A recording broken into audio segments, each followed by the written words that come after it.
Hey everybody, this is Jackie from ESLspeaking.org. So today I'm going to talk about some first lesson ideas for new teachers.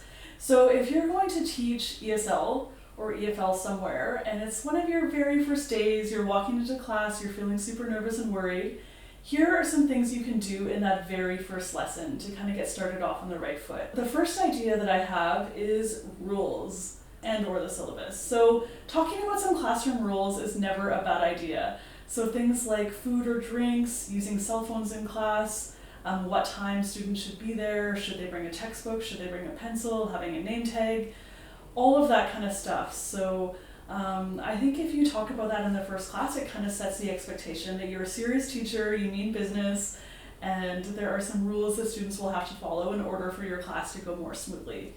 If you teach at a university, you'll often, or not often, but almost always, you'll be expected to talk about your syllabus. So talking about assignments and homework and the exams, so kind of the basic outline of that kind of stuff. So I know it's a little bit boring, but it is necessary information. So be sure to do that if you are teaching in an environment where you need to do that. All right, so the second thing you can do if you're a new teacher and it's your first class, this is great for kids, is to play the name game.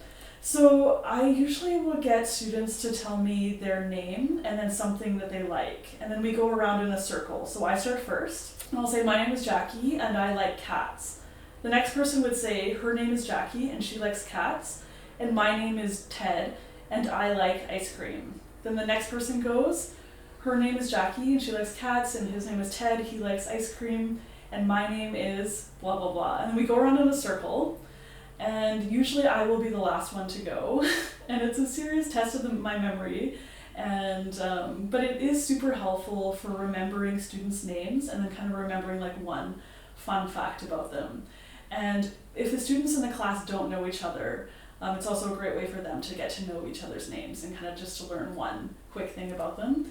That one is obviously better for younger learners and also better for smaller classes. I would never do this in a class of like 30 or 40 students. It would be very tedious. However, if you teach a larger class, you can even put students into groups of like 10 and have them do this together. It would work as long as the students are well behaved enough and kind of at a maturity level where they can handle doing something like that in a smaller group. Okay, so the next one is ball toss. So this one is better for younger learners. So on the ball in permanent marker, I'll write questions, kind of get to know you questions.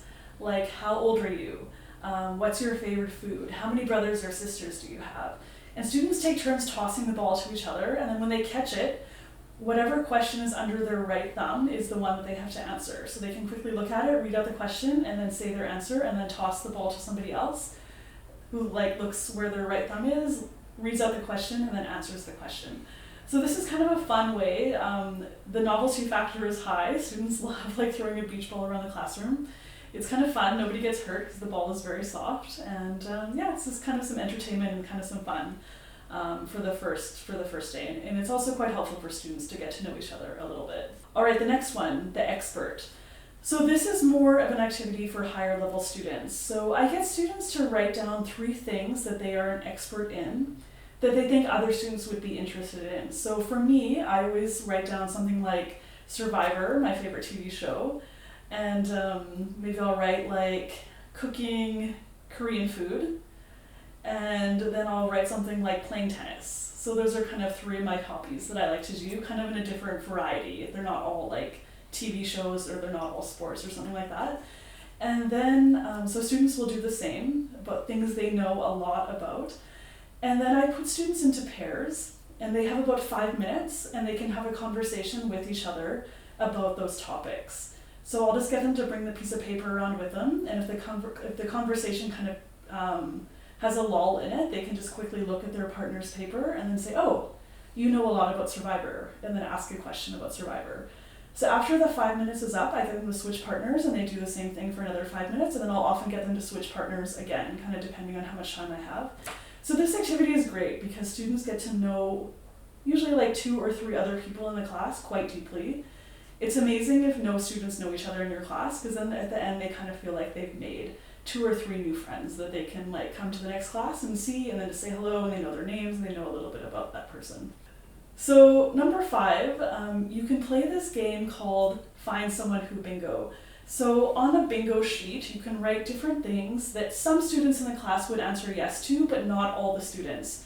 For example, like has a brother, has a cat, is from or has grown up in whatever city that you're living in, loves pizza, doesn't like vegetables, etc. So fill up the board with kind of appropriate things for your class that you kind of guess. Some would say yes, but some would say no. Then give each student a grid, and they have to circulate around the class asking people questions. For example, do you like vegetables? Do you have a cat? Do you love pizza? If the student says yes, they have to cross off that square, write the student's name, and then they have to ask one follow-up question. So for example, if someone said, yes, I love pizza, they could say, what's your favorite topping? Oh, I love mushrooms. And then they could write mushrooms in the square next to that person's name. All right, so those are the best things you can do in class on the very first day if you're a new teacher and need a few ideas.